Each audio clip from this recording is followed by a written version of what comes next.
ॐ प्रकृत्यै नमः। ॐ विकृत्यै नमः। ॐ विद्यायै नमः। ॐ सर्वभूतहितप्रदायै नमः।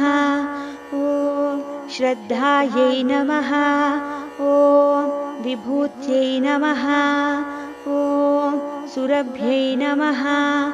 ॐ परमात्मिकायै नमः। ॐ वाचे नमः। ॐ पद्मालयायै नमः। ॐ पद्मायै नमः। ॐ शुचये नमः। ॐ स्वाहायै नमः। ॐ स्वधायै नमः। ॐ सुधायै नमः। ॐ धन्यायै नमः। ॐ हिरण्मयै नमः।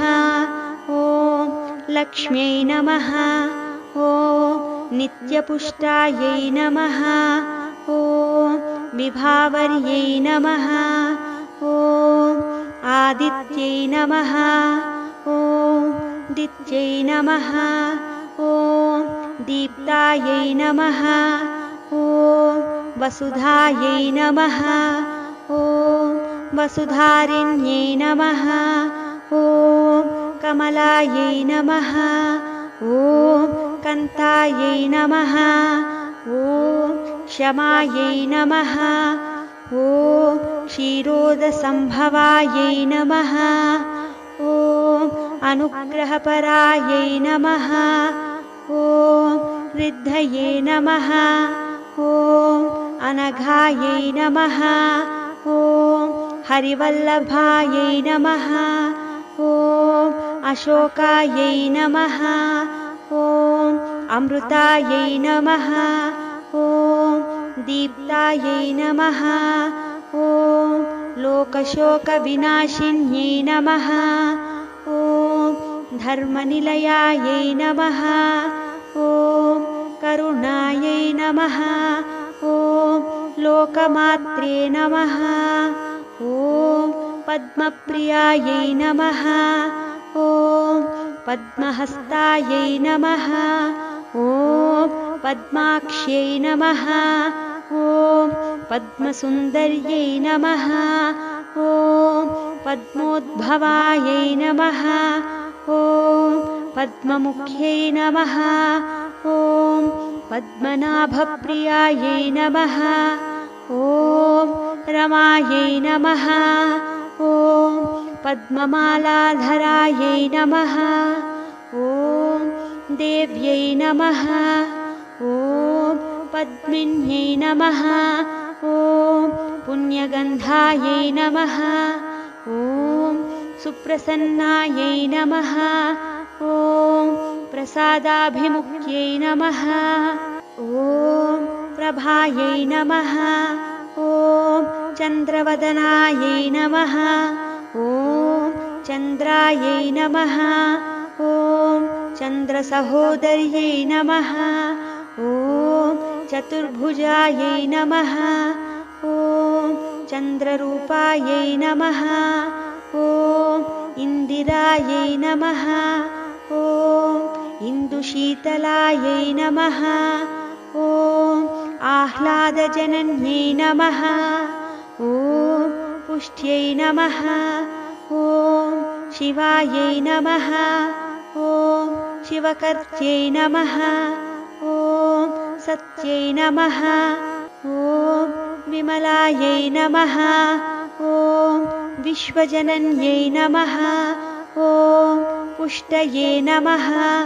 ॐ दारिद्र्यनाशिन्यै नमः। ॐ प्रीतिपुष्करिण्यै नमः। ॐ शान्तायै नमः। ॐ शुक्लमाल्याम्बरायै नमः। ॐ श्रियै नमः। ॐ भास्कर्यै नमः। ॐ बिल्वनिलयायै नमः। ॐ वरारोहायै नमः। ॐ यशस्विन्यै नमः। ॐ वसुन्धरायै नमः। ॐ उदाराङ्गायै दुर्गायै नमः। ॐ हरिण्यै नमः। ॐ हेममालिन्यै नमः। ॐ धनधान्यकर्यै नमः।